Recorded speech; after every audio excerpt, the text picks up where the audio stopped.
Liberty Media's decision to invite applications to supply control gearbox internals for the 2021-24 Formula One seasons generated a lot of debate about the gradual erosion of pioneering spirit in F1. People forget that, back in the 1770s, any serious team would use a Cosworth DFV mounted to a Hewland gearbox, and that all teams have used a control ECU built by McLaren since 2006, but to me this is only the tip of the iceberg. F1 is facing a big challenge ahead. F1 isn't producing road-relevant technology anymore. That's because racing has its focus on performance rather than efficiency, which is what the commercial vehicles are after. F1 cars today are much closer to Elon Musk's SpaceX machine than a Toyota Corolla, the best-selling car in the world. It's very unlikely that any vehicle on the road in the future will have a carbon gearbox with 8 speeds and seamless shifts and cost €1 million. That is more expensive than the whole drivetrain of an equally powerful electric car. What F1 wants to be is unclear. It will need to decide its roadmap to either standardize parts or introduce regulations that control costs. For example, it could be a technological backturn, but one where they could keep the gearboxes free and introduce metallic-only alloys as regulation. What's happening to F1 now will also happen to Formula E in the future, but at the same time, it has to do this or face bankrupting the teams because manufacturers aren't interested in spending billions of dollars on F1 anymore. Otherwise, they can decide F1 will be a pure entertainment product in future.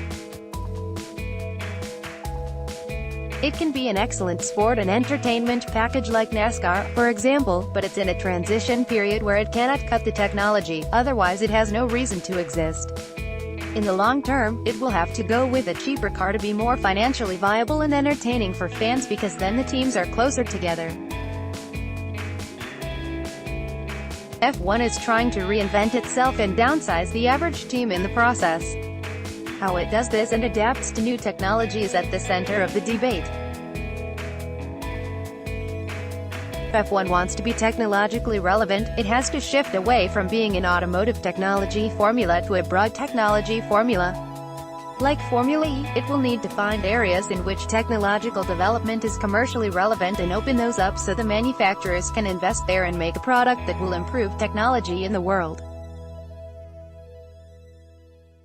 The gearbox is just the start. Next, I believe F1 should take steps to be more aerodynamically limited, or standardized, to reduce wind tunnel time and reduce performance difference so all the teams can have operational profit. The teams would be more financially sustainable, and it creates a nice product to watch.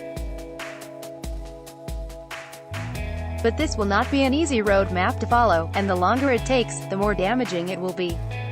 Formula E, meanwhile, is coming from the bottom up with rules centered on new technology only and what needs development, so there is no aero and there are no crazy manufacturing processes, just inverters, motors and batteries, which are still in their early stages. What's happening to F1 now will also happen to FE in the future. For example, drivetrain technology will reach such a high level that it will struggle to continue the rate of development, but for now it is easier because the rules were built from scratch and are more relevant to what the automotive industry wants during this energy transition phase, which will last a decade at least. Motorsport isn't a zero-sum game. If F1 is more successful in reinventing itself and becomes stronger, it would be good for the whole industry, not worse, but the important thing is that the FIA sets up the right rules for everyone in motorsport to succeed. If it is left up to the companies, when they converge into interests, they will always fight over territory. What nobody wants to see is motorsport being compromised due to bad decisions. The whole ecosystem needs strong championships, and it's up to the FIA to put the right barriers in place so they can grow.